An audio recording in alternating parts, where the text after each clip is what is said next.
नमस्कार मित्रांनो, सकाळचे 8 वाजले ते आणि आपल्या शेडमधून कोंबड्या आता आपण बाहेर सोडणार आहोत.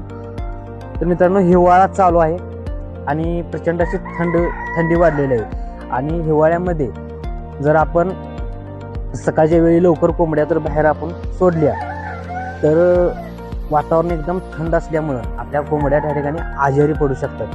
तर अशा वेळी आपण ऊन पडल्याशिवाय कोंबड्या आपण शेडमधून बाहेर सोडायच्या नाहीत. त्या ठिकाणी तुम्ही बघू शकता की सगळे पडदे आपण अजून खालीच सोडले ते सगळ्या शेडचे, कारण सायंकाळच्या वेळी आपण पूर्ण पडदे खाली सोडत असतो, कारण आपल्या पक्ष्यांना संध्याकाळच्या वेळी शेडमध्ये थंडी वाजू नये म्हणून. आणि आपल्या सकाळच्या वेळी कोंबड्या शेडमधून बाहेर आल्यानंतर ते डायरेक्ट पाणी पिण्यासाठी येत असतात. आणि जर आपण त्यांना मित्रांनो अशी जी टाकी आहे, टाकीमधून तुम्ही ठेवत असाल त्याच्यामधली, जर थंड पाणी जर तुम्ही ठेवत असाल तर त्या ठिकाणी थंड पाणी पिल्यामुळे कोंबड्या आपल्या आजारी पडू शकतात.